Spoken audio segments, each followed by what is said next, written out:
여러분 안녕하십니까? 하객진 시작하겠습니다. 선거가 끝나고 난 다음에 다들 일상생활로 잘 돌아가셨습니까? 이 코로나19 때문에 여전히 우리 일상생활이 많이 망가지고 있는데요. 하지만 이럴 때일수록 우리가 조금 더 마음을 모은다면 이 코로나19 금방 극복할 수 있지 않을까 싶습니다. 자, 오늘 첫 번째 소식 준비했습니다.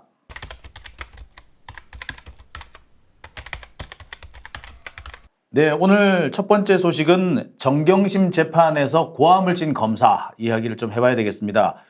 이 법정에서 검사가 이렇게 소리를 지르게 되면은 증인은 아무래도 좀 위축이 될 수밖에 없겠죠. 그렇죠. 그러니까 나이가 지긋하신 교수님이 마지막에는 목에 매였어요. 네. 목이 매일 정도로. 네, 맨 마지막에 판사가 이제 재판이 끝났으니까 하고 싶은 말이 있으면 조금 더 해봐라라고 얘기를 해서 말을 하는데 목이 매여가지고 말을 조금 어렵게 하셨습니다. 그 교수님이 이제 그 공주대의 김모 교수님이신 거잖아요. 예. 그 공주대 허위 인턴과 관련이 있는 증인인데요. 여기 검찰의 공소장을 보면 그 정경심 교수가 딸의 대학 진학을 위해서 인턴 경력을 부탁한 그 장본인입니다. 그러니까 이분이 이제 정경심 교수의 딸 조민 씨의 지도 교수였던 거네요. 그렇죠. 예. 고등학생일 때 일본에 있는 학회를 데려간다든지 홍조식물을 키우는 방법, 그 대학원생한테 이렇게 가르쳐 줘봐라라는 내용의 지시를 했던 교수입니다. 네. 검찰 공소장을 보면은 이 딸의 대학 진학을 위해서 바로 이 김모 교수한테 정경심 교수가 부탁을 했다. 허위 인턴 경력서를 만들어 달라라고 했는데 재판에서 보니까 허위 인턴 경력 증명서가 아니고 체험 활동 확인서더라고요. 인턴 체험 활동 확인서죠. 그러니까 이 교수가 써준 활동 확인서 자체가 만약에 고등학생이 왔다면 고등학생 수준으로 써주는 거, 그리고 전문 연구원이 왔다면은 전문 연구원 수준으로 써주는 그런 체험 활동 확인서입니다. 원래 그렇잖아요. 체험 활동이 되면은 와서 이제 이것저것 해보고 약간 좀 수준에 못 미치더라도 열심히 했다라고 써주고. 그렇죠. 그러니까 그게 지금 열심히 했다라고 써줬는데 열심히 안 했는데 열심히 했다라고 썼다는 거죠. 그러니까, 그러니까 이게 허드렛 일이라고 표현을 했어요. 허드렛 일. 네, 허드렛 일이라고 하고 그 제1저자인 대학원생 최모 씨도 이제 허드렛 일이라고 표현을 했는데 이게 보면은 홍조식물이라고 그 홍조식물 배양. 그러니까 이 연구를 하는 전체적인 부분에서 일부분을 조민 씨가 한 겁니다.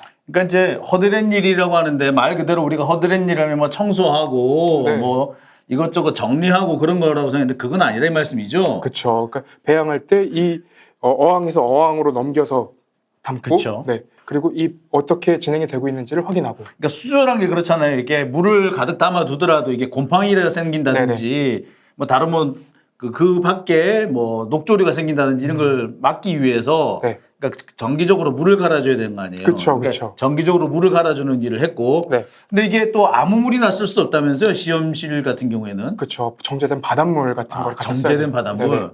근데 이 부분에서 이제 검찰은 조민 씨가 어떠한 기여도 한 게 없다라고 주장을 하고 있거든요. 근데 참 재판에 나온 교수님 말을 들어보면은 좀 황당한 내용이 나옵니다. 뭔데 이렇게 혼자서 웃고 그래. 그러니까 이게 나도 좀 알자. 검찰 공소장에는 제1저자가 모든 걸 다 했고 조민 씨는 아무것도 안 했다고 얘기했는데 교수가 제1저자도 아무것도 한 게 없다고 합니다. 뭐야? 교수님 다 쓴 거야? 그렇죠. 그러니까 영어로 번역된 부분이나 뭐 그런 거는 교수님이 전부 다 쓰고 그리고 제1저자한테 네가 한번 써봐라라고 얘기한 거는 그 학회에 가기 전에 경험 차원이지 정말로 그거를 국제학회에 내는 용도는 아니라고 합니다. 그러면 그거를 다 썼으면은 그걸 이제 다 교수님이 손을 다 보셨겠네요. 전면 수정했다고 합니다. 전면 수정. 그래, 너 옛날에 맨 처음 저 기사라고 써왔는데 전면 수정했어. 그렇죠. 그러면 저도 허위 기자인가요? 그렇지. 허위 기사. 난 허위 기사 써준 사람. 그렇죠. 일저자, 이저자. 우리 잡혀가겠다. 그리고 황당한 내용이 하나 더 나왔는데요. 그러니까 제3저자라고 써있긴 하지만 이게 공동저자의 개념이에요. 근데 이 공동저자에는 그 바닷물을 뭐 도와준 어민들도 들어간다고 합니다. 에? 어민들? 네. 어민들이 연구를 하시는 건 아니잖아요. 그럼요. 어민들이 뭐 체험 활동을 한 것도 아니죠. 근데 연구를 안 했지만 도움을 줬으면 그냥 저자로 써준다. 그렇죠. 그래서 이 재판이 끝나고 나서 대학원생들한테 좀 인터뷰를 해봤어요. 그랬더니 그 박사과정에 있는 친구가 하는 말이 나는 멘탈 관리해준 사람까지 넣는다고. 네. 네, 그 정도 수준입니다. 그러니까 이게 정말 국제학술지에 나가는 중요한 논문이 아니라, 네네. 그러니까 약간은 이제 좀 초보적으로 해가지고 그렇습니다만, 이렇게 그 학문 분야에서는 그렇게 그 성취도가 높지 않은 논문이고, 네네. 그래서 이제 많은 사람들을 최대한 많이 끼워넣을 수도 있는 그런 그쵸. 부분이라는 거죠. 그렇죠. 어. 그리고 한 가지 더 황당한 사실이 나왔는데요. 그 포스터 프레젠테이션이라는 말이 나와요. 그 포스터 프레젠테이션이 뭔지 이제 시청자분들도 조금 궁금하실 텐데 이게 프레젠테이션이라고 해서 정말로 저희가 알고 있는 그 PPT라는 개념이 아닙니다. 그 포스터 프레젠테이션, 다시 말해 포스터를 발표한다라는 내용입니다. 근데 검찰은 이 부분을 보면서 정말로 PPT라고 생각을 했나 이게 봐요. 보통 우리가 이제 그 네. 뭐 회사라든지 이런 데서 막 이렇게 설명하고 그러잖아요. 네네네. 이렇게 그런 PPT가 아니란 말씀이죠. 그렇죠. 그러니까 우리나라에서는 그게 그렇게 고착화돼 있는데 그 검사도 그렇게 하더라고요. 교수니까 저보다 더 잘하시지 않겠습니까? 아, 소리까지. 네, 아, 그래서 소리를 질렀구나. 네, 그 소리 질렀습니다. 아. 근데 포스터 프레젠테이션은 그 옆에 서서 어떤 내용인지 질문하는 초보적인 그 질문에 답하는 것도 포함된다고 합니다. 자, 그래서 저희가 준비를 했습니다. 바로 요게 바로 그 논문 포스터라는 겁니다. 자세히 보세요. 여기 보면은 뭐냐 인스트로덕션 그다음에 뭐 데이터 앤 메소드 여기에 리졸트 이렇게 간략하게 예를 이렇게 살짝 적어 놓은 거 이게 크게 확대해서 그렇지 A4 용지 2장 정도밖에 안 되거든요. 지금 요게 이분이 하시고 계신 게 프리젠테이션인 겁니다.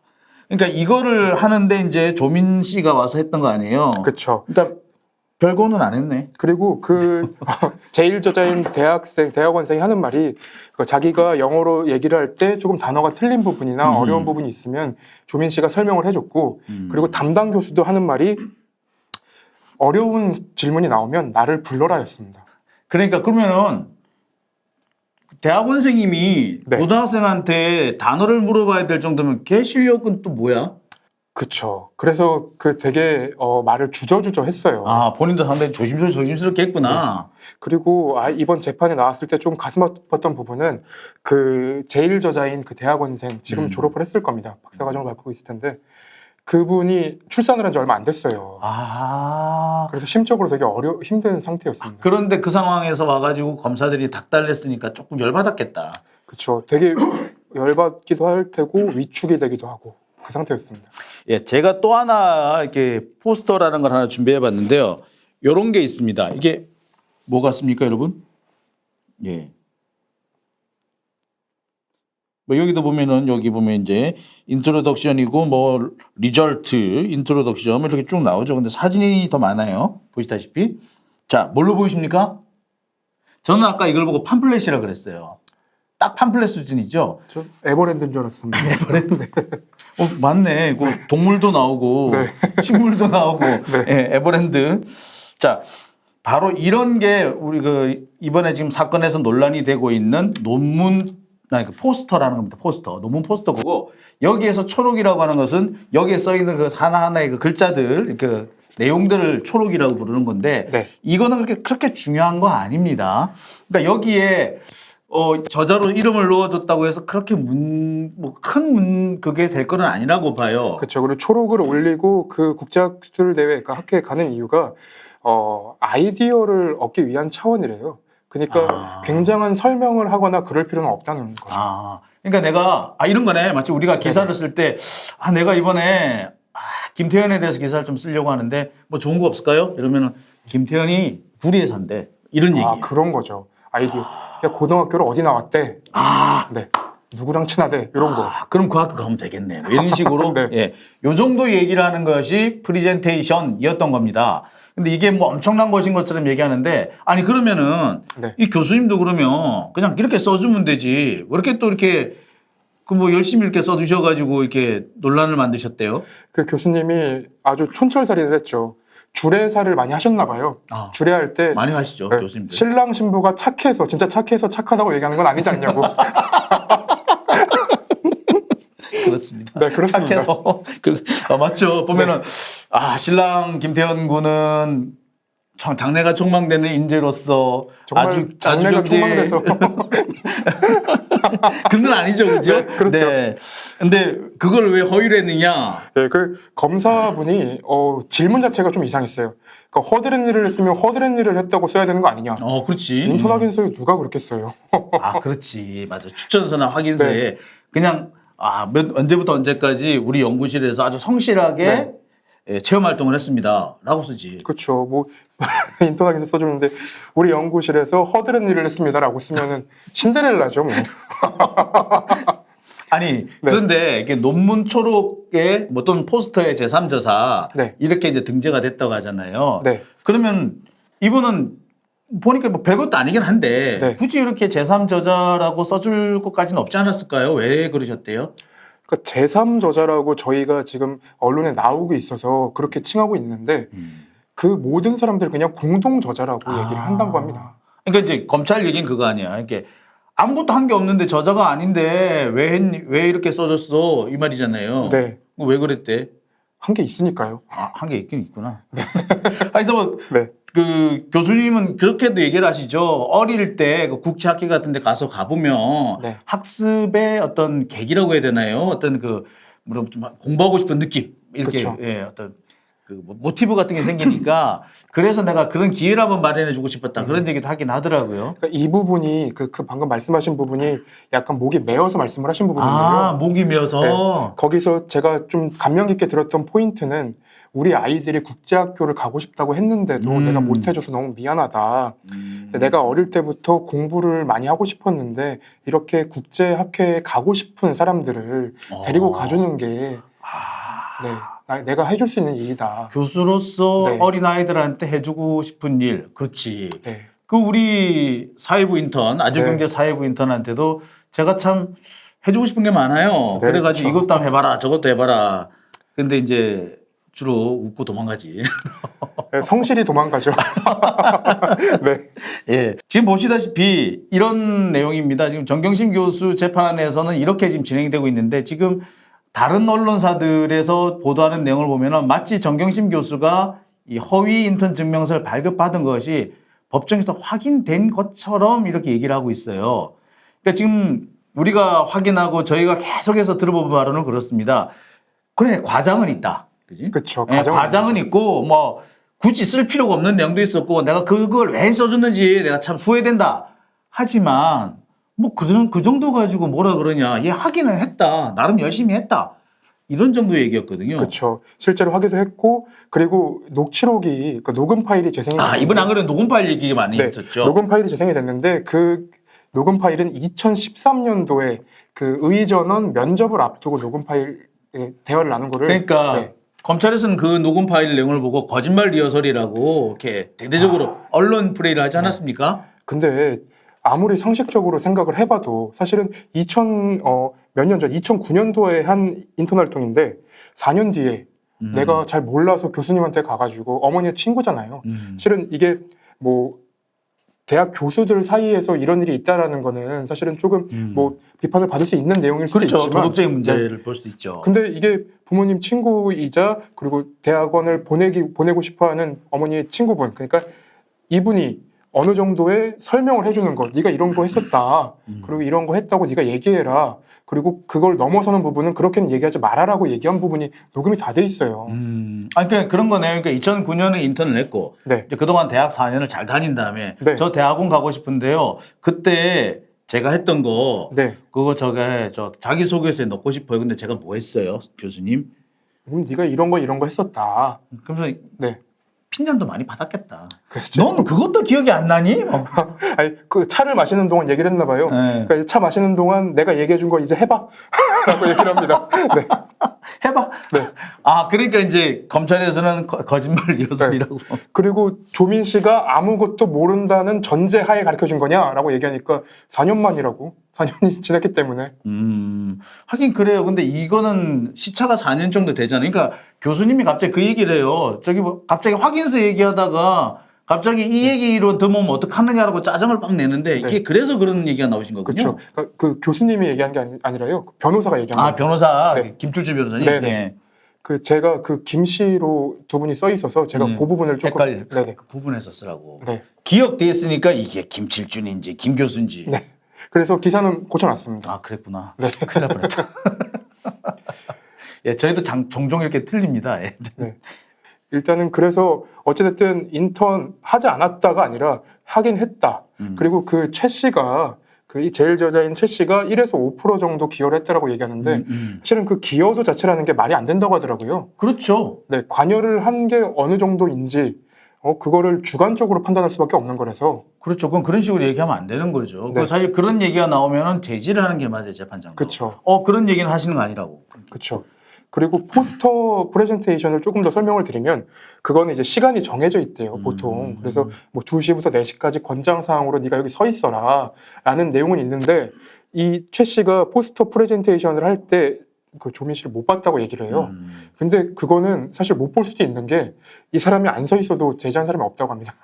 아, 그러니까 이제 번갈아 가면서 하다 네, 보니까 그렇게 시간이 되는 좀 엇갈릴 수도 있고 네네. 조금 먼저 갈 수도 있고 나중 갈 수도 있고 그러니까 못 볼 수도 있겠네요. 네. 당연히. 근데 그걸 문제 삼아서 안 했다라고 그렇죠. 말하는 거죠. 그렇죠. 예. 근데 한 가지 또 문제가 되는 게 어쨌거나 제3저자로 등재가 되는 바람에 이제 학회에 참석할 수 있었던 거잖아요. 그렇죠. 그럼 그 비용은 누가 됐대요?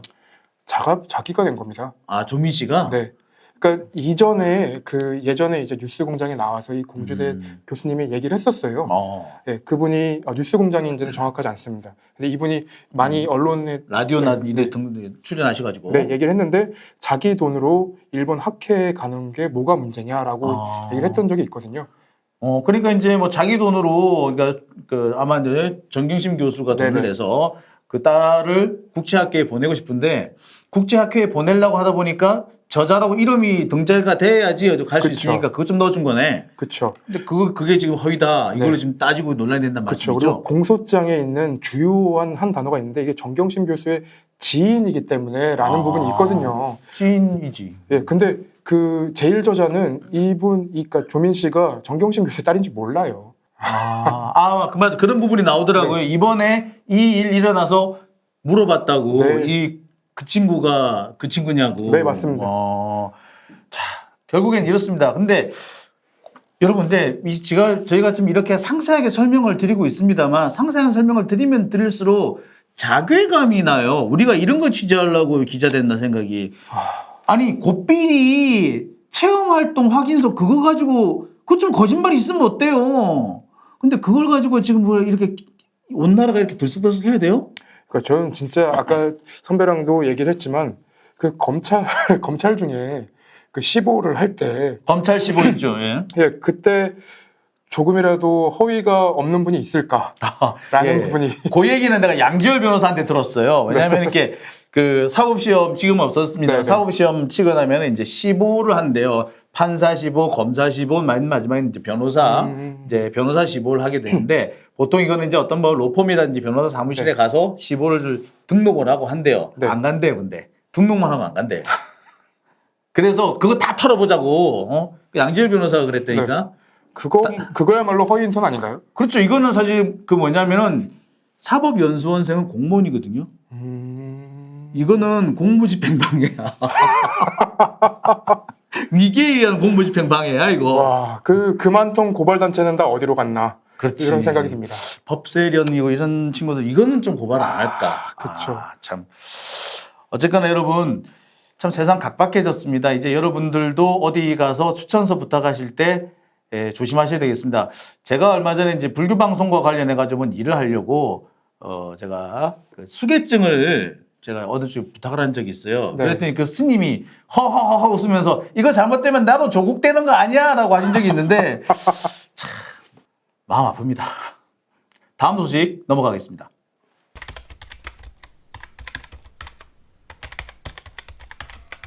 다음 저희가 준비한 소식은 백남기 농민 소식입니다. 여러분 잘 아실 겁니다. 지난 2015년 11월 시위 도중에 물대포에 맞아서 돌아가신 분이 이 백남기 농민입니다. 젊어서는 학생운동을 열심히 하셨고 그래서 학교에서 제적이 되셨죠. 그 뒤에 복학할 기회가 있었습니다만 농민운동을 위해서 시골에 계속 남아서 농민운동을 평생 하셨던 분입니다. 그분이 지난 2015년 11월 서울 종로구청 앞에서 시위를 하시다가 경찰이 쏜 물대포에 맞아서 그대로 사망하셨습니다. 당시 이 동영상을 보면 그렇죠. 이분이 앞으로 걸어가고 있는데 갑자기 물대포가 와서 그분 머리, 얼굴 부분을 정통으로 가격을 합니다. 그리고 글쎄 한 1.5m 정도를 뒤로 나뒹굴어집니다.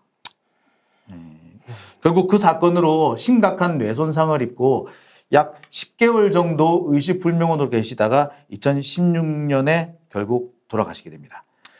네, 그 당시에는 사실 병사로 기재가 돼갖고 네, 문제가 한번 좀 있었죠. 논란이 됐었죠. 그래서 지난해 이제 민사법원에서 그 병사로 쓴 백선화 교수랑 그리고 서울대 병원을 상대로 그 유족들이 낸 소송에서 4,500만 원, 총 4,500만 원. 네, 위자료니까 이거는. 네네. 그 총 4,500만 원을 지급하라는 판결을 내리기도 했습니다. 네. 자, 오늘 헌법재판소에서 바로 이 부분에 대한 선고가 있었습니다.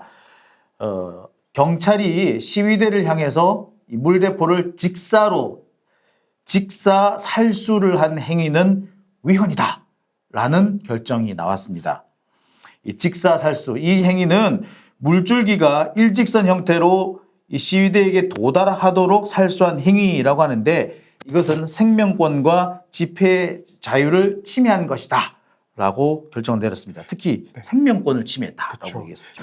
근데 이게 텍스트로만 보이고 있지만 사실 그날이 되게 비가 추적추적 오는 그렇죠. 날이었거든요. 그 가시거리가 좋지 않았고 이 직사살수를 하는 사람이 있는지 없는지도 모르는 상태였단 말이에요. 그러니까 결정문에 보면 그런 내용이 있습니다. 이게 교대를 했던 모양이에요. 교대를 하고 막 들어왔기 때문에 주변에 어떤 장애물이 있다든지 사람이 있었을 때 어떻게 피해를 입을 수 있다든지 이런 걸 잘 몰랐던 것 같아요. 그렇죠. 그런 상황에서 갑자기 발견한 백남기 농민을 향해서 이제 살수를 한 것인데 그게 아주 결정적인 타격이 됐다는 거죠.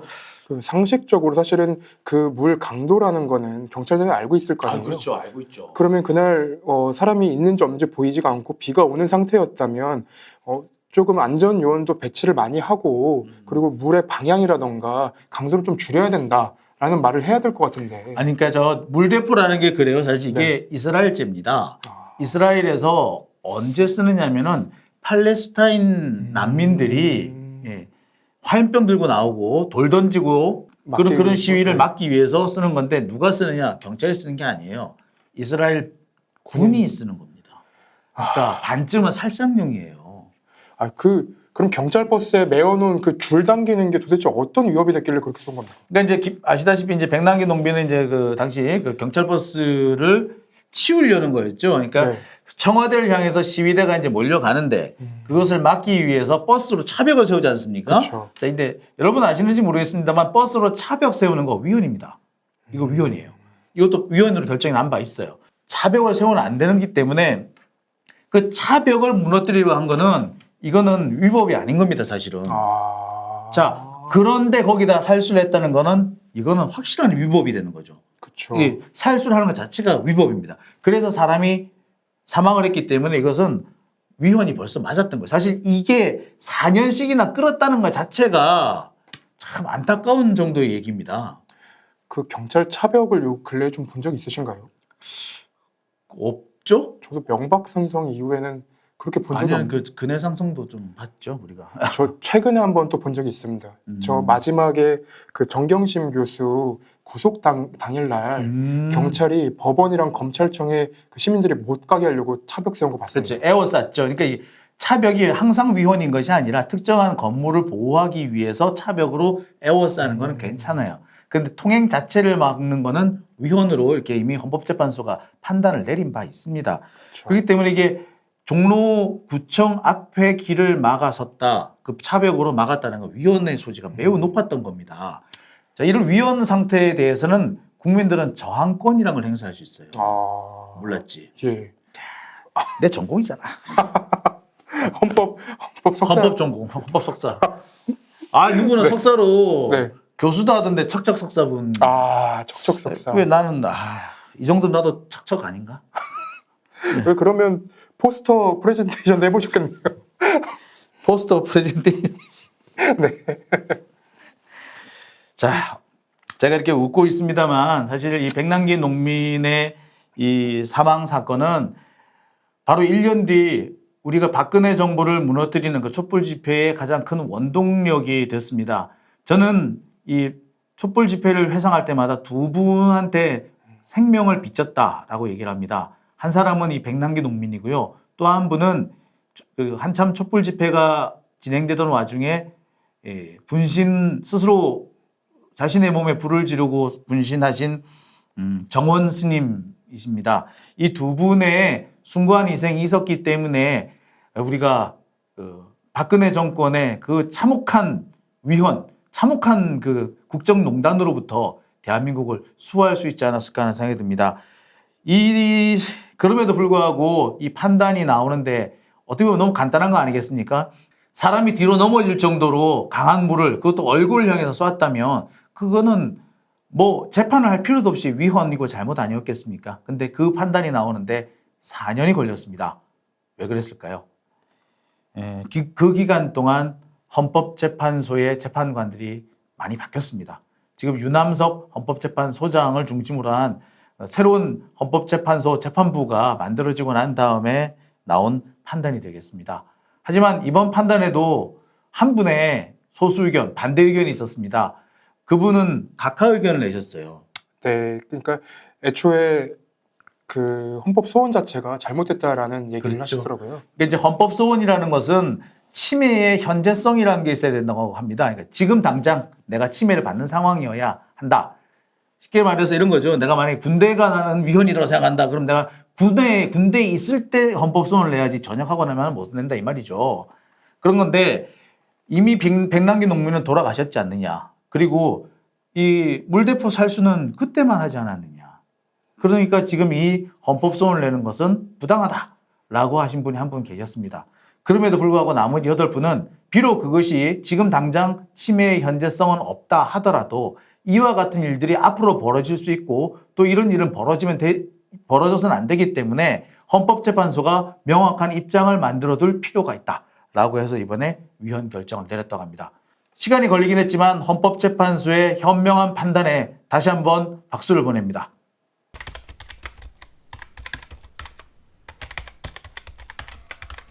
자, 선거가 끝나기는 끝났나 봐요. 그죠? 네. 그리고 민주 진보 세력이 압승을 거뒀나 봐요. 그러니까요. 이거 박근혜 정부 시절에 있었던 세월호 사건의 수사가 급속도로 전개가 되고 있습니다. 예, 깜짝 놀랄 정도입니다. 사실 이 세월호 7시간에 대한 수사는 박근혜 정권 때도 잘 안 됐고요. 문재인 정부가 들어선 뒤에도 검찰이 좀 미적됐었습니다. 작년 9월에 아마 네. 이게 세월호 재수사단이 그쵸. 출범을 했었습니다만 거의 안 했어요. 그렇죠. 저희가 저번 방송에서도 말씀을 드렸지만 2017년에도 대통령 기록물을 압수를 하겠다라고 했는데 아무것도 하지 않았었죠. 네네. 자, 그랬는데 선거 때쯤 됐죠. 4월 11일인가요? 12일인가요? 네. 예. 갑자기 검찰이 이 대통령 기록관을 압수수색합니다. 그래서 우리가 그렇게 보고 싶어 하던 그 자료들을 일부 가져왔다고 합니다. 그 대통령 기록물을 확보한 지 2주가 채 되지 않았는데 오늘 또 네. 23일이죠.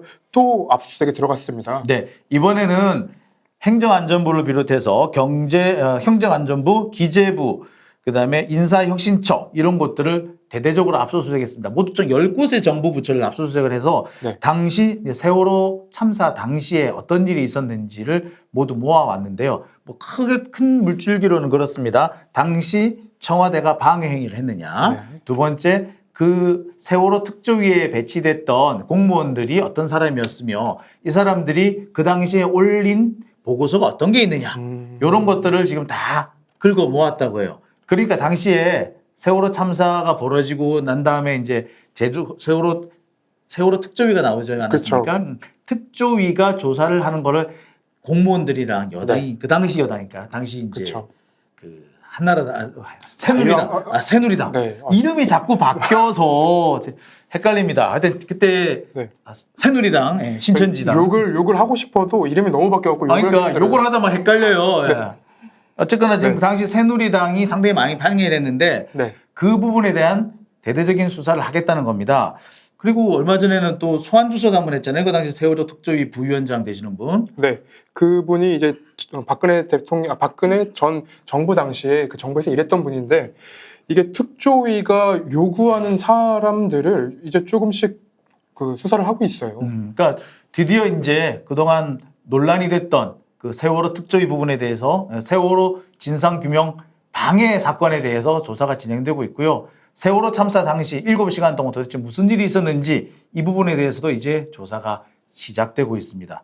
이게 네. 진작 됐어야 되잖아. 그쵸. 근데 야 총선 끝나자마자 그리고 총선 때 이렇게 분위기가 여당 쪽으로 민주진보 세력 쪽으로 흘렀다 싶으니까 그때부터 본격적으로 시작된 거 아니에요. 그쵸. 약간 양쪽에 발을 담가놨다라는 표현을 했었는데 이게 보면은 이제 뭐랄까 여태까지는 특조위나 유가족들이 요구를 하는 수사를 되게 안 했어요. 그렇죠. 저희가 몇 차례 그렇게 얘기했는데 요 근래에는 이제 특조위가 또 뭐 조윤선 전 청와대 정무수석과 김재원 전 새누리당 원내대표 이런 분들까지 수사를 해달라고 요구할 방침이고요. 그리고 이병기 전 대통령 비서실장과 정진철 전 인사수석 비서관 등에 대해서는 수사를 의뢰를 한 상태입니다. 예.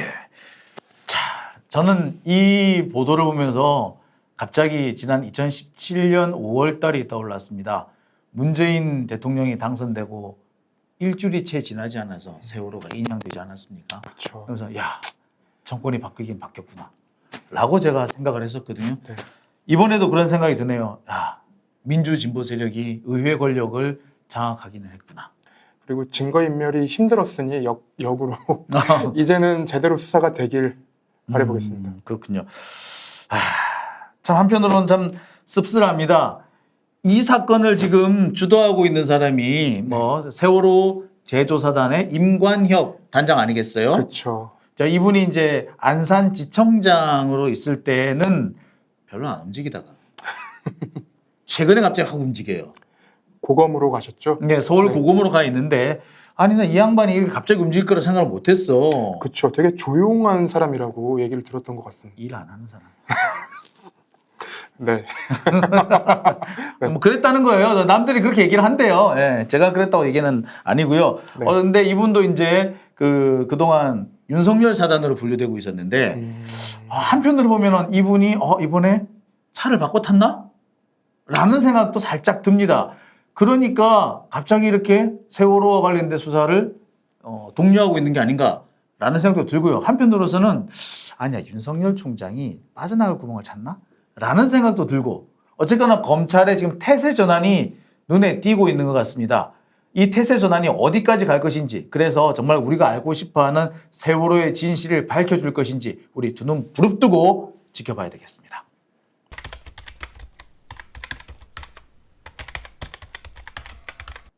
예, 다음 소식은 약간 부끄러운 소식이기도 하고요. 네. 예, 한편으로는 좀 재밌는 소식이기도 하고. 네. 예, 기자들을 부끄럽게 한 최강욱. 자, 저희가 준비한 소식입니다. 자, 뭐 잘 아시다시피 최강욱 열린민주당 비례대표 국회의원 당선자가 지난 21일 법정에 출석을 했습니다. 그러니까 조국 전 장관 아들에게 허위 인턴 증명서를 발급해줘서 대학 입시를 방해한 네, 업무방해. 업무방해를 예. 받고 있습니다. 예. 이날 첫 번째 재판이었는데 검찰이 이상하게 좀 재판 준비가 안 된 것 같다라는 그런 얘기도 나와요.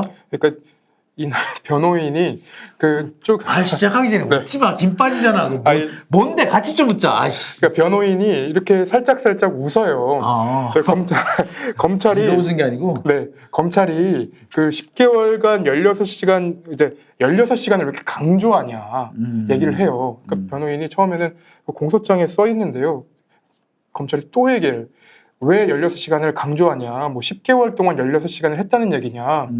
그러면 검사가 그렇게 물어봐요? 예. 물어봐요. 그러니까 공소 사실이잖아요. 그걸 왜 물어봐? 그래서 지들이 공소장에 썼는데. 네, 변호인이 아니 공소장에 그렇게 쓰셨잖아요. 이렇게 얘기를 해요. 공소장 안 읽어봤다는 거예요, 그러면? 누가 썼을까요, 그거를?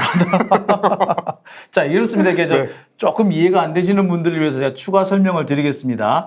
이 형사재판이라는 것은 국가 권력이, 그러니까 소출을 하는 검사가 이 사람은 요런 짓을 해서 나쁜 사람인 거예요 라고 기소를 하면 네. 그리고 나머지 부분에 대해서 이 사람이 이런 일을 했습니다 그리고 진짜 이 사람이 나쁜 사람입니다를 검사가 입증을 해야 되는 겁니다. 그렇죠. 변호인뿐만 아니라 이 피고인은 아무 말 안 해도 돼요.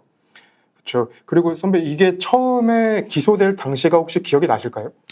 글쎄 이 처음에 기소가 됐을 때 이분이 뭘 말하고 싶은 거예요? 그래서 되게 중요한 시점인데 이게 검찰 중간 간부 인사 30분 전에 아 맞아요. 중간 간부 인사 30분 전 맞아요.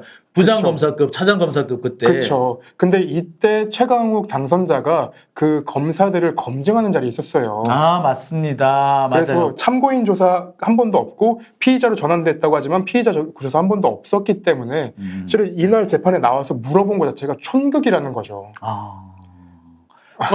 그렇지. 오래전 변호인 측에서 도대체 뭘로 기소하신 거예요? 네, 그렇게 된 거죠. 왜 한 번도 부르지도 않고 기소를 했어요? 라고 해야 되는데 16시간이에요? 뭐 10개월? 뭐 이런 걸 왜 물어봐 검사가? 10개월 동안 16시간을 했다는 거지 10개월 중에 어떤 날을 16시간을 시킨 건지 그 부분도 모르는 겁니다. 공소장이 뭐 그래 그럼. 야 정말 당황스럽습니다. 그러니까 이 사건 자체도 보면은 우리가 정경심 교수 왜 표창장 사건 얘기할 때 보면 그렇죠. 뭐 없어 뭐 이렇게 뭐 준비가 하나도 안 됐어라고 하는데 이거 역시도 뭐 없어 준비가 하나도 안 됐어요. 되게 황당한 포인트가 하나 있는데 정경심 교수와 그 우리 최강욱 당선자 두 분은 참고인 조사를 받지 않고 기소가 돼요. 그렇죠. 두 개 다 자녀들에 대한 인턴 증명서입니다. 근데 인턴 증명서라는 것도 웃기는 게 당시 이제 이거는 이제 조국 장관의 아들 네. 조원 씨의 네, 거잖아요. 그런데 조원 씨가 와서 왔다 갔다 했다. 네. 왔다 갔다 했는데 원래 그 인턴한테 뭘 시킵니까? 물론 저희 사회부 인턴은 잘합니다. 기사도 제가 쓰게 하고요. 네. 제가 궁금한 게 뭐냐면 만약에 이제 증인을 불러야 돼요. 이번 변호인은 대체로 모든 증인들을 이제 신청을 거부를 했어요. 근데 사실 이 당선이 아니라 허위 인턴과 관련해서 어떤 증명을 하려면 당시에 법무법인에서 일했던 사람들만 부르면 되는 거 아닌가요? 게임 끝나는 거지? 네. 근데 다른 사람들이 신청을 다 해갖고요. 누구요? 뭐 굉장히 많은 사람인데 누군지를 모르겠습니다. 아. 근데 변호인 측에서 신청을 받은 사람은 변호인들, 법무법인에 있던 직원들 뿐입니다. 그러니까 법무법인에 있는 직원들만 뭐 하면 되지 왜 그 밖에 또 언론 플레이 하려고 그러는구나. 그렇죠. 그래가지고 최강욱이 이렇게 나쁜 사람이에요 이 얘기하려고 그러는구나. 그런 거죠. 그래서 뭐냐면 이렇게 증거나 증인을 신청을 할 때 그냥 하는 게 아니라 입증 취지라는 것을 같이 써서 보내줘요.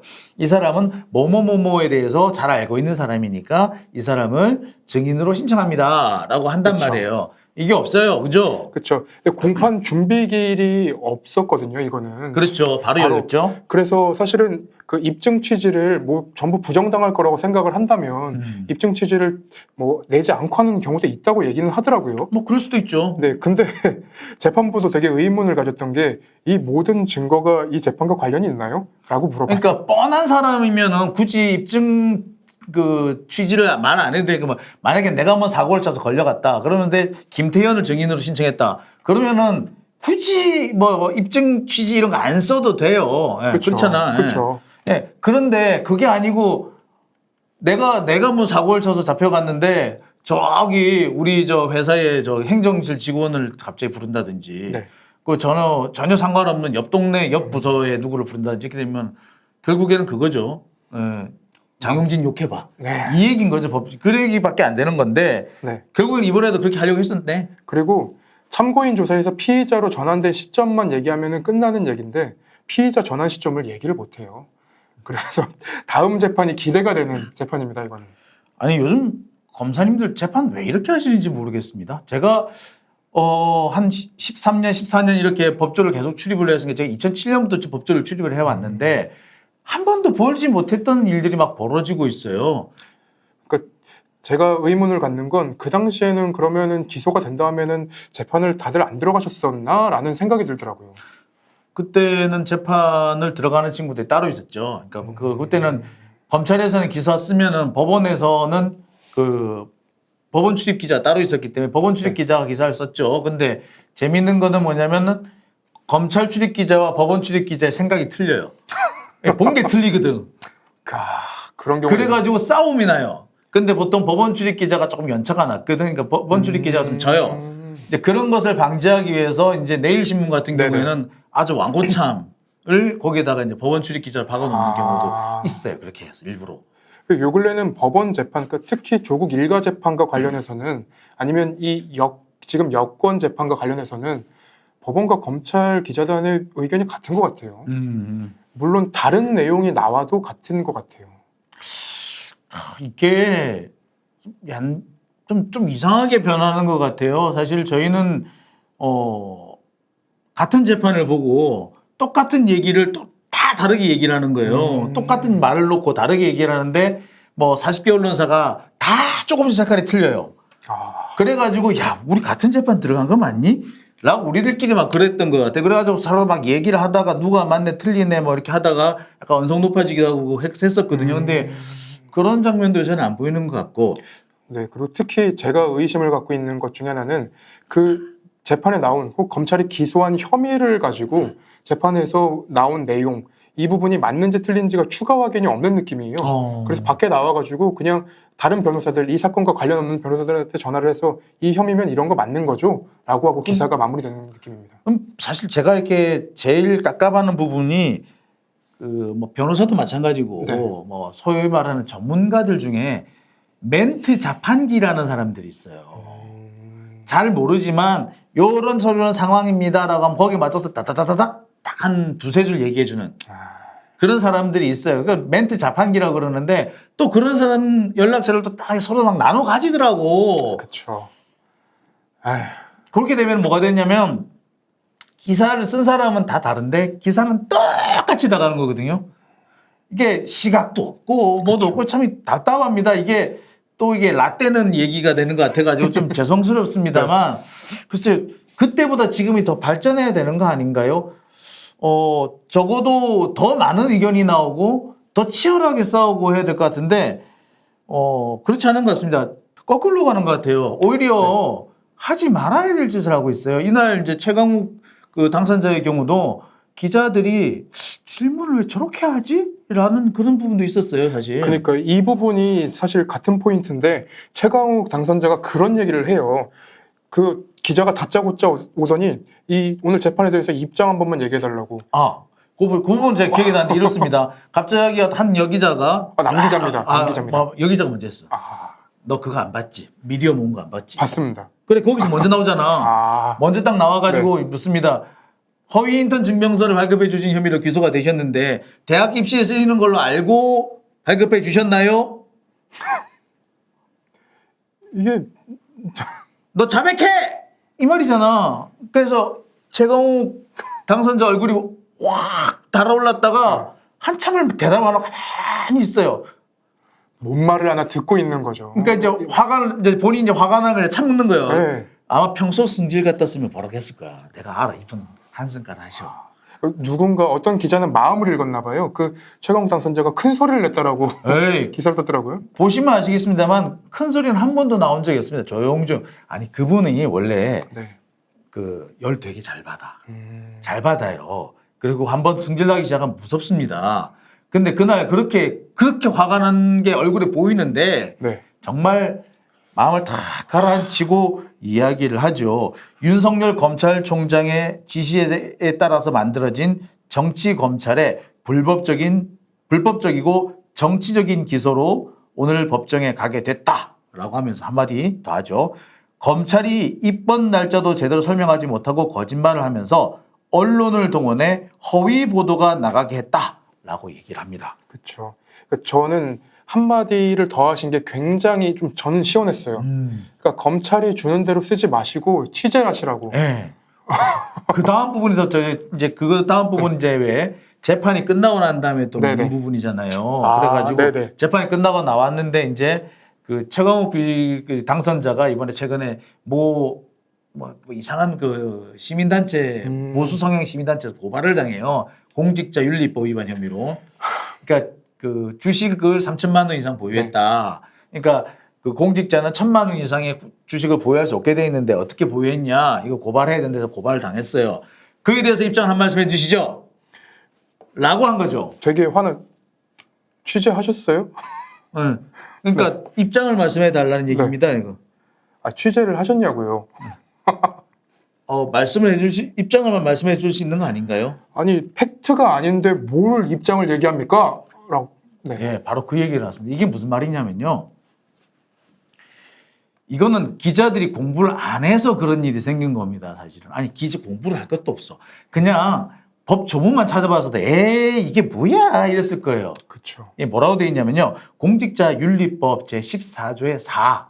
예를 보면은 그 1,000만 원 이상 5천만 원 이하 사이에 주식을 보유할 수 없게 돼 있어요. 아니 1,000만 원에서 5천만 원 사이에서 그 대통령이 정하는 수준 이상의 주식은 가질 수가 없도록 돼 있어요. 그러니까 그렇죠. 대체로 그냥 1,000만 원 이상은 가질 수 없다라고 이렇게 보는데 그걸 어떻게 해야 되냐면 그걸 팔거나 백지 신탁을 해야 되거든요. 네. 단 한 가지 예외가 있습니다. 14조의 7에 보면은 허가를 받으면 직무와 관련성이 없는 거를 그렇죠. 직무와 관련성이 없고 네. 허가를 받으면은 보유할 수가 있습니다. 최강욱 비서관은 자기 동생 관련 네네네. 주식이었어요. 그러니까 그래서 동생에 관련된 주식이고 나 직무와 관련이 없습니다라고 입증을 해서 보유를 허가를 받았어요. 그래서 그거를 공직자 재산 등록사 때 등록을 했어요. 그쵸. 그리고 그게 등록됐다고 기사까지 났어요. 그 당선자가 이 의혹이 나오자마자 기자들이 좀 힘들까봐 그 설명을 페이스북에 올려놨어요. 상세하게 올려놨다 그러더라고요. 그림까지 그려가면서. 네. 그랬는데 그걸 가지고 입장이 어떻습니까? 라고 물었으니 너 취재는 하고 묻는 거니? 라고 말하는 게 당연했어요. 그러니까 입장은 말해줄 수 있잖아요라는 딱 그걸 보자마자 전 껐습니다. 도저히 못 보겠어서. 싹퉁바가지 없는 것 마냥. 그건 어디냐, 걔. 아유. 방송에 많이 보이던데요. 그러니까 정말 저는 그 장면을 보면서 부끄러워서 혼났습니다. 저렇게 공부를 안 하느냐. 두 번째, 저렇게 싸가지가 없느냐.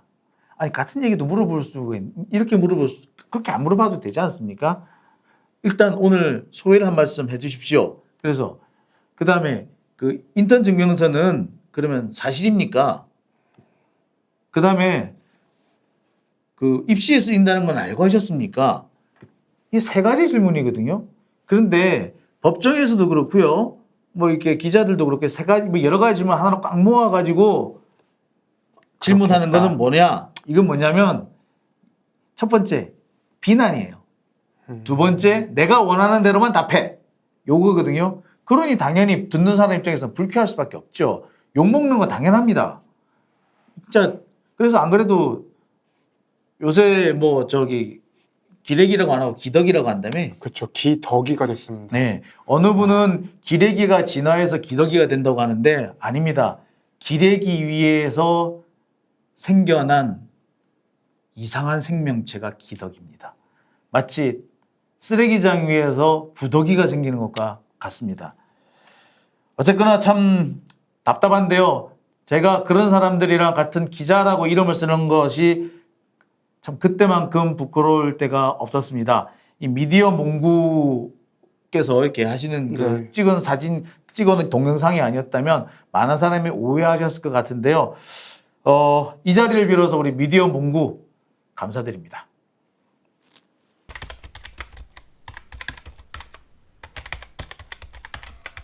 얼마 전에 언론뿐만 아니라 검찰을 발칵 뒤집어 놓은 사건이 하나 있었습니다. 이른바 채널A와 한동훈 검사장 사이에 검언 유착 의혹. 한동훈이라고 해야 되나? 이제는 되지 않을까요? 볼드모트는 안 해도 되지. 네, 이제는 안 해도 될 것 같습니다. 예, 어쨌든 검언 유착 의혹에 대한 수사가 지금 검찰에서 진행되고 있는데요. 왜 이렇게 더디냐? 근데 맨 처음에 항명 사건이라고 나오고 그리고 인권부에 넘어가고 지금 배당까지 됐어요. 근데 배당을 된 이 시점에서도 수사가 사실은 MBC에 대해서만 전면적으로 다시 보겠다라고 얘기가 나왔지 채널A에 대한 직접 수사가 없습니다. 이제 제가 설명을 다시 드리면 이렇습니다. 맨 처음 이 사건이 MBC에서 이렇게 보도가 됐잖아요. 네. 이게 보도가 되고 난 다음에 한면적 시끌벅적했어요. 수사하라고 난리도 치고 고발장 접수되고 그러니까 시끌벅적하고 있는데 이제 대검 감찰본부에서 우리 이거 감찰해야 되겠어요. 라고 했죠. 그렇죠. 예. 그러니까 윤석열 검찰총장이 하지 마! 라고 그쵸. 했죠. 이 과정에서 대검 감찰본부장이 윤석열 검찰총장한테 대들었다. 일명 항명소동이라는 네. 게 나왔었죠. 자, 그래가지고 이게 대검 인권부로 넘어갑니다. 네. 대검 인권부에서가 뭐 하나 싶었더니 한 며칠 또 물고 있다가 이번에는 서울중앙지검으로 가게 되죠. 네. 예, 그 사이에 20일이 넘게 흘렀습니다. 그렇죠. 그리고 최근에 이제 고발인 조사가 있었어요. 이거 왜 고발인 조사가 필요하죠? 아, 이게 사실 이게 MBC에서 한 거잖아요. 네. 그리고 MBC가 주요한 자료들은 다 인터넷을 통해서 다 공개를 했어요. 그러면은 이걸 왜 이 고발인이 왜 필요해? 이거는 그냥 바로 이 상태에서는 그렇죠. 이 자료 들고 채널 A를 가야지. 가가지고 야 내놔. 녹취록 내놔 이랬어야지. 그렇죠. 그 보면은 옛날에 저희 그 과학 시간에 이렇게 자기 피 뽑아서 혈액형제잖아요. 그 이걸 찍을 때까지 굉장히 오랜 시간이 걸리거든요. 이렇게 그 자기의 조그만한 치부라도 건드는 게 지금 되게 아프지 않나라는 생각이 들더라고요. 계속. 아 아프다. 아플 것 같아. 라고 하면서 네. 다른 사람 피 없니? 뭐 이렇게 되는 거죠. 그렇죠. 예. 지금 현재 검찰은 MBC에 이 제보자와 관련된 추가 자료를 내놓으라고 요구한 상태입니다. 이게 이 사건, 그러니까 검언 유착 사건을 최초 제보한 사람이 소위 말하는 제보자 X라는 사람이죠. 그러니까 네. 제보자 X를 어떻게 만났으며 이 사람이 무슨 말을 했는지 그 내용을 상세하게 넘겨라. 그걸 왜 넘겨요? 그 보통 이런 의혹 보도가 되고 나면 바로 수사에 들어가지 않나요? 다른 곳이라면? 20일 넘게 질질 끌다가 고발인 조사도 웃기고 그렇죠. 그리고 왜 제보자 X를 자꾸 내놓으라 그래. 만약에 이 제보자 X와 채널 A 기자가 보도를 쓰면은 바로 그 여권 인사가 엮여 있는 거길 수사했을 거 아닙니까? 그렇죠. 바로 했을 텐데 뭐 이게 이렇게 됐다는 게 좀 이해가 안 됩니다. 게다가 재밌는 부분이 이제 채널 A 측 반응이잖아요. 처음에는 별다른 얘기가 없다가 그 녹취 파일이 있느냐 하니까 한동훈 거는 없다라는 입장을 밝혔죠. 네. 그래놓고 나중에 방통위 회의에 가서 그 녹취록이 한동훈 맞아요? 라고 했더니 주저하면서 채널A 사장이 얘기를 합니다. 한동훈이 맞다고. 예, 맞습니다. 그렇게 보도가 됐는데도 수사가 안 되는 건 정말 이해가 안 됩니다. 정말 이해가 안 되는 부분입니다. 게다가 최근에 채널A 사장이 검찰 수사를 또 받았다죠. 그리고 그 이 피고발인, 그러니까 고발을 한 그 민원련의 김서중 대표가 네. 가서 이런 느낌을 받았다고 해요. 그러니까 적극적으로 수사하려는 의지도 없고 덮으려는 의지도 없는 것 같은데 그냥 고발인 조사만 한 것 같다. 심지어 그 그러니까 검찰청에 들어간 지 뭐 1시간쯤 지났을 때 이제 뭐 조사가 시작됐다고 하는데 그 검찰이 회의가 있다고 갑자기 1시간 기다리라고 했답니다. 불러놓고. 불러놓고 1시간을 기다리게 한다고? 네. 야, 많이 쓰던 수법이죠. 네. 실제로 조사는 한 40분 정도 받았다고 합니다. 그럼 뭐야? 그냥 조서 읽어보고 왔네? 그렇죠. 고발장에 한번 읽어보고 내보내줬네? 네, 맞습니다. 참 답답합니다. 그러니까 지금 검찰은 이 사건에 대해서 수사할 의지가 없다라고 보는 게 맞을 것 같아요. 어떤 분은 이석윤 서울중앙지검장이 지금 현재 윤석열 검찰총장과 약간 조금 대립각이니까 수사를 잘하지 않겠느냐. 에이, 아니야. 검사 동일체죠. 검사는 동일체예요. 한 몸이야. 그래서 벌써 지금 시간이 20일이 넘게 지났는데 이제는 수사를 하더라도 과연 진실을 밝힐 수 있을지 참 의문스럽습니다. 왜? 이미 증거는 사라졌을 겁니다. 채널A 기자는 어디 있을까요? 4월 15일 이후에 외국 나간다며. 네, 일본에 간다는 얘기를 했다고 하더라고요. 그럼 도주했네? 갔으면 진짜 가서 도주한 거잖아요. 그렇죠. 그러면 검찰이 이 피의자가 도주하도록 내버려 둔 거 아니에요. 그렇죠. 이기라이 썩을 열받네. 알고 있는데도 열받네. 근데 되게 웃긴 건 그 역대 대통령들이 기소가 된 것보다 검사가 기소가 된 게 숫자가 적다고 합니다. 네, 바로 이 점이 문제인 겁니다. 그래서 우리가 공수처 했던 겁니다. 자, 지금 공수처가 7월이면 출범하게 될 것 같은데요. 지금 공수처 1호 사건을 두고 여러 가지 얘기가 많습니다만 아무리 생각을 해봐도요, 공수처 1호는 윤석열 검찰총장하고 한동훈 아니면 할 사람이 없어요.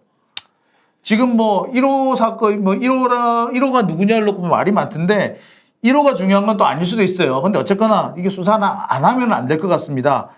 검찰은 지금 이 검언 인적 사건에 대해서 수사를 의지가 없습니다. 그리고 왜 그 의지 없는 중에 또 한 가지는 뭐가 있느냐. 이게 제 식구가 걸려있는 거기도 하지만 그렇죠. 정말 자기들 편, 검찰에 아주 가까운 그 편, 채널A가 이 사건을 잘못하면 목이 날아갈 것 같아. 그렇죠. 그렇기 때문에 할 수가 없을 겁니다.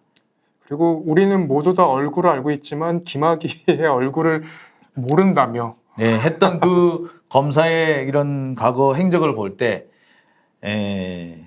제가 지금도 기억나는 게 제가 하나 있는데요. 제가 그 김학의 사건이 여러 차례 불거졌지 않습니까? 네. 그러니까 두 번째쯤인가 세 번째쯤인가 불거졌을 때 이제 검찰에서 재조사를 해요. 그때 검찰 대검 대변인이었던 분이 어떤 분이었느냐, 뭐 한 분이 계셨어. 네. 그 대검 대변인한테 물어봤어요, 제가. 김학의 맞아요? 그랬더니 노래는 그분 노래가 맞대. 라고 대답하신 분이 계셨습니다. 그분이 뭐 작곡 작사한 노래인가요? 뭐 따로 있는 건가요? 지금 대검 차장하시는 분이세요. 아, 네. 그런 거를 볼 때 이번에도 탔어요. 탔고요. 빨리 공수처를 만들어 달라고 우리 국민들이 지금 빨리 힘을 모아야 될 것 같고요. 공수처가 만들어지면 이 사건 꼭 수사해 달라고 우리 국민들의 힘으로 한번 수사 만들어 보십시다.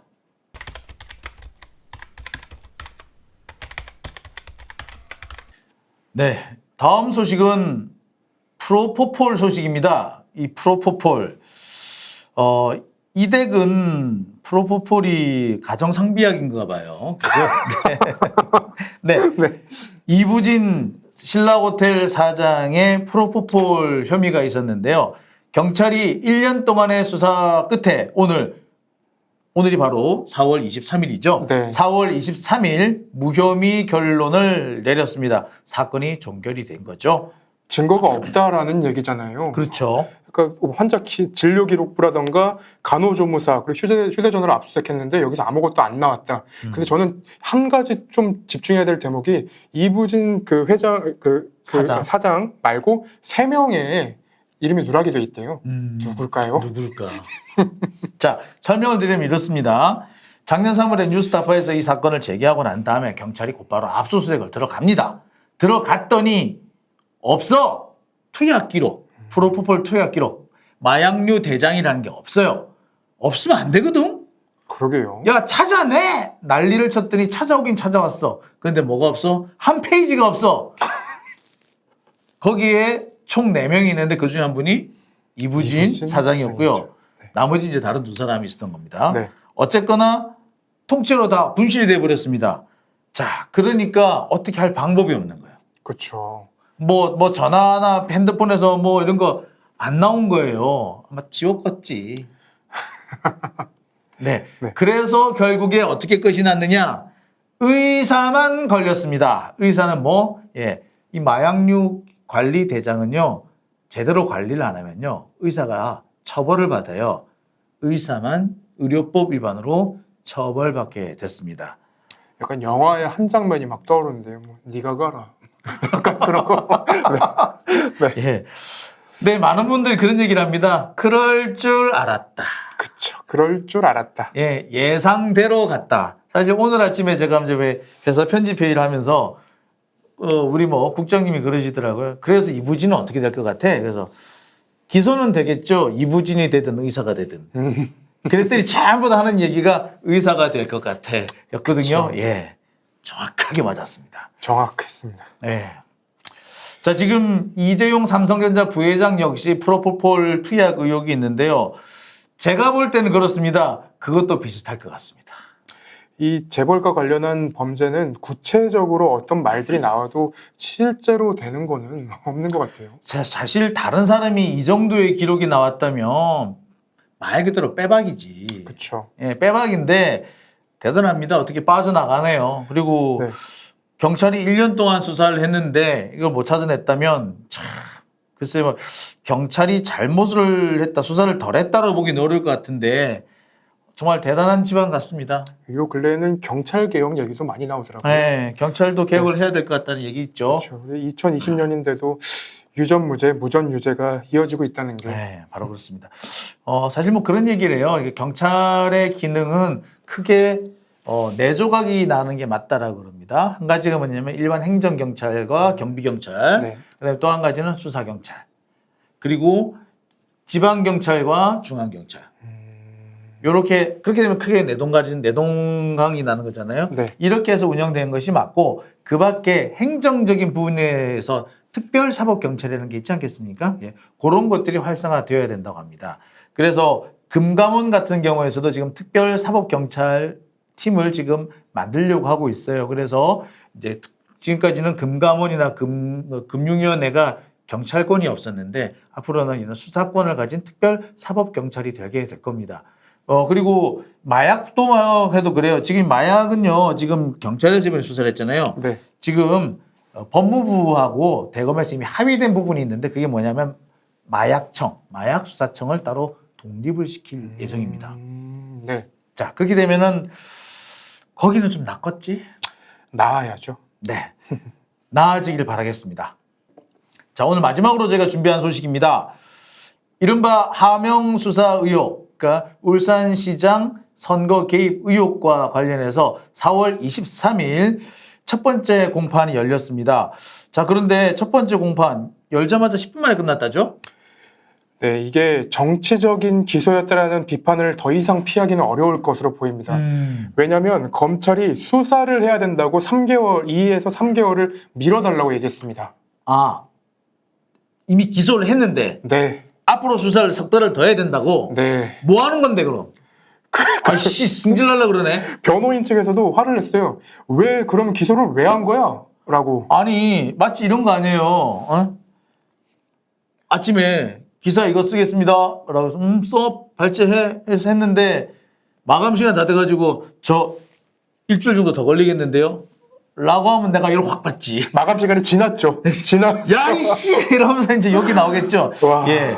그런 상황입니다. 야, 진짜 육두문자 안 나는 거 다행이다. 야. 그쵸. 근데 게다가 여기에 피의자로 지목이 된 사람들이 다들 좀 쟁쟁한 사람들이잖아요. 이러면 안 되는 거예요. 그러니까 황운하 당선인 같은 경우에는 이번에 출마를 못 할 뻔했어요. 이것 때문에. 그렇죠. 이것 때문에. 네. 그러니까 검찰이 이 사건을 기소를 하는 바람에 네. 황운하 청장이 사표를 내느라니까 수리를 안 되고 있는 상황이잖아요.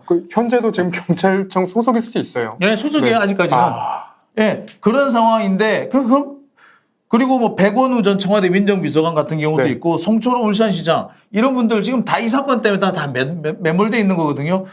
다 해피되면 이분들에 대한 사건이 선거 직전에 또 기소가 되지 않았습니까? 그렇죠. 그리고 이 사건과 관련해서 저희가 말아야 되는 한 가지 사실이 있는데 이게 동아일보에서 공소장을 전면 공개해버렸어요. 그렇죠. 이 사건 같은 경우에 동아일보에서 알 권리 어쩌고 하면서 네. 쫙 공개했어요. 그래서 대통령이 몇 번이 거론이 됐네 만에 아니 그렇게 국민의 알 권리를 밝힌다면서 알 권리를 위해서 공소장까지 공개됐는데 더 수사할 게 남았다고? 거기다가 동아일보는 이번에 검언유착에 나온 채널A의 모회사입니다. 그렇죠. 모회사지. 원래 이렇게 왔다 갔다 해요, 기자들끼리도. 아하. 그러면 사실은 이 검언유착 의혹이 동아일보로 확대가 될 수 있는 가능성도 지금 나올 것 같은 느낌이. 조금 너무 같나요, 이거는? 조금 많이 갔다. 근데 뭐 네. 이 방송 말고 네. 우리끼리는 그 얘기를 할 수 있을 것 같아요. 그쵸. 그렇지? 우리끼리만 아는 네. 걸로. 그래서 이 동아일보가 보도할 당시에 어떤 말들을 써놨냐면요. 그 검찰 수사 결과인 공소 사실을 놓고 검사와 피고인 측은 법정에서 재판장과 방청객 앞에서 유무죄를 다투게 된다라고 얘기를 했습니다. 유무죄를 다퉈 그럼 왜 또 더 미루기는 이때가 언제입니까? 벌써 2020년, 그러니까 올해 2월 7일입니다. 예, 근데 지금 4월 20일이 넘었잖아요. 4월 23일이 넘었잖아요. 그러면은 벌써 2달이 넘었다는 거 아닙니까? 그렇죠. 예, 그러면 그동안 수사 안 하고 뭐 했대? 황당한 일이죠. 예, 그러고 난 다음에 앞으로 2-3달 더 달라. 그러면 기소를 하고 6개월 뒤에 재판을 하겠다는 얘기 아니에요? 그쵸. 그럼 기소를 하지 말아야지.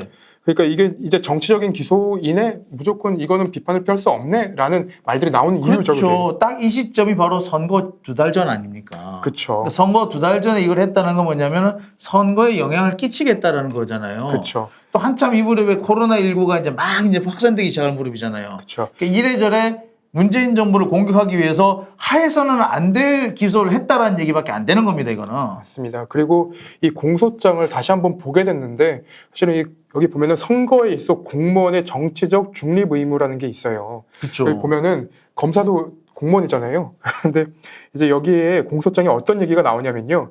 공직에 부여되는 정치적 비중이나 영향력을 국민 모두에게 봉사하고 책임지는 책무에 부합하지 않는 것이 잘못된 방법으로 사용하여 선거에 영향을 미친다면 이거는 공무원에게 허용되는 정치적 활동의 한계를 벗어나는 거다. 지들이나 하라 그래. 이씨. 이게 공소장이 아니라 반성문일 수도 있다는 생각이 들더라고요. 반성문. 그렇구나. 네. 그럼 딱 맞네. 네, 그럼 딱 맞습니다. 예, 딱 맞습니다. 예. 바로 이겁니다. 지금 검찰이 남을 향해서 찌르고 있는 그 칼, 이제는 자기 자신을 향해서 한번 돌려볼 때가 된 것 같아요. 항상 검찰은 남을 비판하고 남을 손가락질 하는데 제가 볼 때는 검찰이 더 하거든? 니들이 더 해. 그러니까 이번 기회에 좀 정신을 좀 차렸으면 좋겠습니다. 이게 말이나 됩니까? 2달 전에 기소를 했는데 앞으로 2달이 더 있어, 2-3달이 더 있어야지 수사를 한다니. 그럼 2달 전에 기소를 하지 말았어야지. 예? 뭐? 아유, 참. 아유, 정말. 참. 예, 검사님, 제가 더 이상 할 말이 없는데요. 앞으로 좀 잘합시다. 공수처 그리 멀지 않았거들랑. 그리고 네가 빠질 거라고 안심하지 마. 알았지? 자, 하객진, 저희가 오늘 준비한 순서는 여기까지입니다.